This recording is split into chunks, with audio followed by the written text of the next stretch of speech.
অনেক দলের নেতা নেত্রী তারা স্বঘোষিত বেঈমান হিসেবে চিহ্নিত হয়েছে, কিন্তু বিএনপির চেয়ারপারসন দেশনেত্রী বেগম খালেদা জিয়াকে দেশি বিদেশি সাংবাদিকরা প্রশ্ন করেছেন, যখন 1986 সালে নির্বাচনে চলে গেলেন এর সাথে সাথে রাতের অন্ধকারে হাত মিলিয়ে, তখন দেশনেত্রী বেগম খালেদা জিয়া দেশি বিদেশি সাংবাদিকদেরকে উত্তর দিয়েছিলেন যে আমার ছাত্র জয়নাল জাফর, দীপালি শাহ, সেলিম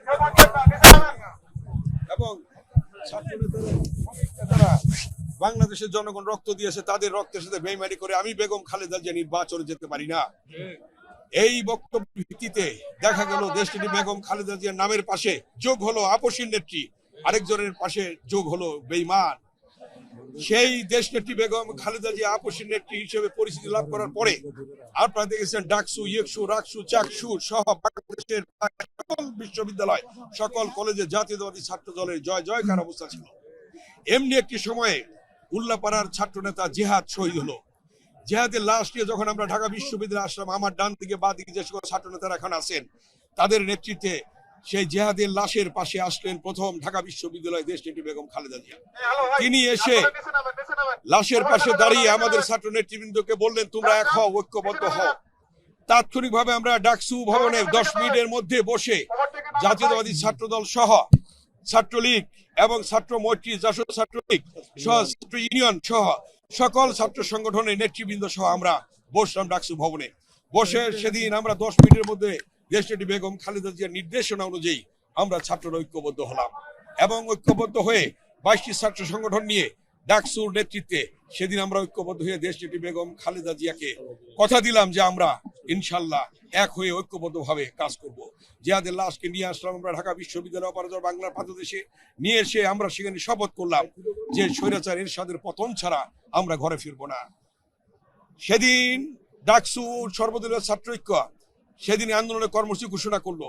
পরের দিন 11ই অক্টোবর হরতালের আহ্বান করলাম। পরের দিন আমরা সেখানে আহত হলাম শাহবাগে। সেখানে ছাত্র নেতাদের মধ্যে অনেকেই আহত হয়েছে। আমার পাশে দাঁড়িয়ে আছে এখন যে জহিরুদ্দিন স্বপন, খাইল কবির খোকন, নাজমুল হক প্রধান, নাজিমউদ্দিন আলম সহ আমরা সকলেই, হাবিবুর রহমান হাবিব, আমরা আহত হয়েছিলাম। সেই আহত হওয়ার পরে আমরা হসপিটালে ভর্তি হলাম। হসপিটাল থেকে এসে আবার কেন্দ্রীয় শহীদ মিনারে দাঁড়িয়ে আমরা শপথ করলাম দেশনেত্রী বেগম খালেদা জিয়ার নির্দেশনা অনুযায়ী আমরা সেদিন আন্দোলনে ঝাঁপিয়ে পড়লাম এবং আন্দোলন সফল হলো। স্বৈরাচারের পতন হলো, ডাক্তার মিলন শহীদ হলো, টার্নিং পয়েন্ট হলো সেখানে আন্দোলনের। সেখানে আমরা সকলে ঐক্যবদ্ধভাবে কাজ করে সেদিন স্বৈরাচারের পতন ঘটিয়েছিলাম। আপনারা দেখেছেন দেশনেত্রী বেগম খালেদা জিয়া 15 দল, 7 দল, 8 দল যে নেতৃত্বে একটি গণমিছিল হওয়ার কথা ছিল, সেই গণমিছিলটি হওয়ার কথা ছিল শহীদ মিনার থেকে। সেখানে দেশনেত্রী বেগম খালেদা জিয়া আসলেন, কিন্তু আরেকজন নেত্রী আসলেন না। বেগম খালেদা জিয়া সেদিন সেই শহীদ মিনার থেকে নেতৃত্ব দিয়ে মিছিলকে, শোক মিছিলকে নিয়ে গেলেন। সেখানে অন্যান্য দলের নেতারা ছিল, কিন্তু একজন নেত্রী আসলেন না। কেন? তিনি রাতের অন্ধকারের সাথে সাথে হাত মিলিয়েছে, এই জন্য তিনি আসেন নাই। দেশনেত্রী বেগম খালেদা জিয়ার যে আন্দোলন, তার যে আন্তরিকতা, সেটা আজকে ভাষায় প্রকাশ করা যাবে না। তার 16 বছর দীর্ঘদিন তিনি জানেন যে মিথ্যে মামলায় মিথ্যে সাজা দিয়ে তাকে জেল খাটিয়েছে।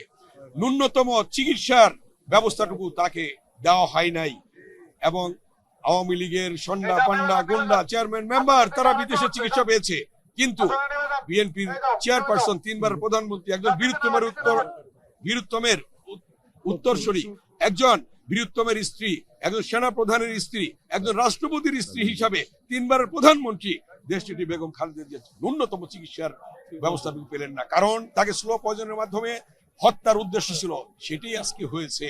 এই হত্যার দায় আওয়ামী লীগ, শেখ হাসিনা এড়াতে পারবেন না, জবাব দিতে হবে। এবং আজকে কি প্রমাণ হয়েছে তার জানা যায় যে কোটি মানুষের উপস্থিতি এটাই প্রমাণ করে দেশনেত্রী বেগম খালেদা জিয়া ছিলেন ঐক্যের প্রতীক। দেশনেত্রী বেগম খালেদা জিয়া ছিলেন স্বাধীনতা সার্বভৌমত্বের অতন্ত্র প্রহরী। দেশনেত্রী বেগম খালেদা জিয়া ছিলেন মাদার অফ ডেমোক্রেসি, গণতন্ত্রের মা। দেশনেত্রী বেগম খালেদা জিয়া ছিলেন জনগণের মা। তিনি বলেছিলেন, আমার ঠিকানা বাংলাদেশ, আমার ঠিকানা বাংলাদেশের মাটি এবং মানুষ, আমি বিদেশে যাব না। কিন্তু অনেকেই বিদেশে পালিয়ে গিয়েছে। দেশনেত্রী বেগম খালেদা জিয়া এই মাটি ছেড়ে যাননি, যার জন্য বিএনপির ভারপ্রাপ্ত চেয়ারম্যান জনাব তারেক রহমানকে কিভাবে নির্যাতন করেছে, নিপীড়ন করেছে আপনারা জানেন। তাকে নির্যাতন নিপীড়নের মধ্য দিয়ে তাকে চিকিৎসার জন্য সে বাইরে যেতে হয়েছিল, জামিন নিয়ে তিনি বাইরে চিকিৎসার জন্য গিয়েছিলেন। আজকে সেই বিএনপির ভারপ্রাপ্ত চেয়ারম্যান জনাব তারেক রহমান এসেছেন, তিনি স্লোগান দিয়েছিলেন, তিনি বলেছিলেন যে দেশ যাবে কোন পথে ফয়সালা হবে রাজপথে, সেটাই প্রমাণ হয়েছে। তার সে সুদূর প্রসারী বক্তব্যটা প্রমাণ হয়েছে 1952 সালের ভাষা আন্দোলনে। সেখানে আপনারা দেখেছেন রফিক জব্বার সালামের রক্তের বিনিময়ে সেদিন আমরা দেখছি রাজপথে ফয়সালা হয়েছে। 62 শিক্ষা আন্দোলন ওয়াজিউল্লাহ বাবুলের নেতৃত্বে রাজপথে ফয়সালা হয়েছে। ওয়াজিউল্লাহ বাবুল সেদিন শহীদ হয়েছিল রাজপথে। এবং আপনারা জানেন 69 গণঅভ্যুত্থান শহীদ আসাদের রক্তের বিনিময়ে রাজপথে ফয়সালা হয়েছিল। 71 মুক্তিযুদ্ধ শহীদ রাষ্ট্রপতি জিয়াউর রহমানের নেতৃত্বে যে রণাঙ্গনে মুক্তিযুদ্ধ হয়েছে, লক্ষ লক্ষ শহীদের রক্তের বিনিময়ে রাজপথে ফয়সালা হয়েছিল। আপনারা জানেন 90 সালে সেদিন রাজপথে ফয়সালা হয়েছিল নূর হোসেন, ডাক্তার মিলন, জেহাদের রক্তের বিনিময়ে। আজকে 24-এও ছাত্র জনতার আন্দোলনের মধ্য দিয়ে রাজপথে অতএব তারেক রহমানের যে সুদূর প্রসারী বক্তব্য সেটা প্রমাণ হয়েছে যে রাজপথে ফয়সালা হয়েছে। তারপরে আপনারা জানেন আজকে দেশ নায়ক জনাব তারেক রহমান তিনি দেশে এসেছেন, দেখেছেন কি অভূতপূর্ব সারা বাংলাদেশের জনগণ তাদের মনে কোঠায় তারা গ্রহণ করে নিয়েছে।